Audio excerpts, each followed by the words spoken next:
প্রিয় মুসলিম ভাই ও বোনেরা, আজ আমি এমন একটি আমলের কথা বলবো যেটা অনেক মানুষ জানে কিন্তু খুব কম মানুষ আমল করে। সেই আমলটি হল শাওয়াল মাসের ৬টি রোজা। রমজান শেষ হয়েছে, ঈদ শেষ হয়েছে। অনেক মানুষ মনে করে ইবাদত শেষ, কিন্তু না, মমিনের ইবাদত কখনো শেষ হয় না।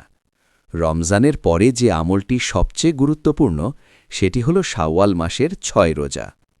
রাসূল সাল্লাল্লাহু আলাইহি ওয়াসাল্লাম বলেছেন, যে ব্যক্তি রমজানের রোজা রাখল, এরপর শাওয়াল মাসে ৬টি রোজা রাখল, সে যেন সারা বছর রোজা রাখল।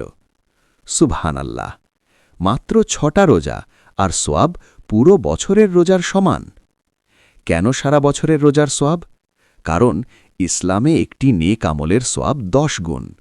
রমজানের ৩০ রোজা গুণ ১০ সমান ৩০০। শাওয়ালের ৬ রোজা গুণ ১০ সমান ৬০, মোট ৩৬০, অর্থাৎ পুরো বছরের রোজার সমান সোয়াব। দেখুন, আল্লাহ আমাদের থেকে কম আমল নেন কিন্তু বেশি সোয়াব দেন।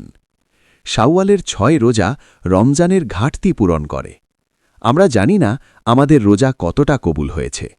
হয়তো রোজা রেখেছি কিন্তু গুনাহ থেকে বাঁচিনি, হয়তো রোজা রেখেছি কিন্তু গীবত করেছি, হয়তো রোজা রেখেছি কিন্তু নামাজ ঠিকমতো পড়িনি। তাই আল্লাহ আমাদের জন্য সুযোগ দিয়েছেন শাওয়ালের ৬ রোজা রমজানের রোজার ঘাটতি পূরণ করার জন্য।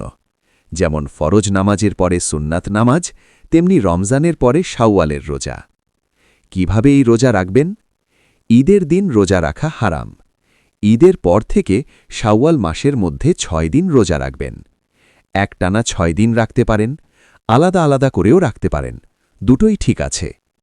গুরুত্বপূর্ণ একটি বিষয়, যাদের রমজানের কাজা রোজা আছে, আগে কাজা রোজা, তারপর শাওয়ালের ৬ রোজা রাখা উত্তম, কারণ আগে ফরজ, তারপর নফল। একটি হৃদয় স্পর্শ করা কথা, রমজানের আল্লাহ আর শাওয়ালের আল্লাহ একই আল্লাহ। রমজানে নামাজ, রোজা, কোরআন, আর রমজানের পরে গান, সিনেমা, গুনাহ, এটা মুমিনের কাজ হতে পারে না। বড় আলেমরা বলেন, রমজানের পরেও যে নেক আমল চালিয়ে যায়, বুঝতে হবে তার রমজান কবুল হয়েছে। আর যে রমজানের পরে আবার গুনাহে ফিরে যায়, সে বুঝবে তার রমজান বিপদে আছে। ভাই ও বোনেরা, জীবন খুব ছোট। আমরা জানি না আগামী রমজান পাব কিনা। হয়তো এই শাওয়ালের ৬টা রোজাই আমাদের জান্নাতে যাওয়ার কারণ হয়ে যেতে পারে। তাই নিয়ত করি, আমরা সবাই শাওয়ালের ৬টা রোজা রাখব ইনশাআল্লাহ। আল্লাহ আমাদের সবাইকে আমল করার তৌফিক দান করুন। আমিন। ভিডিওটি ভালো লাগলে একটি লাইক দিন, কমেন্ট করে আপনার মতামত জানান, আর ইসলামিক ভিডিও পেতে আমাদের চ্যানেলটি অবশ্যই সাবস্ক্রাইব করে রাখুন। আল্লাহ হাফেজ।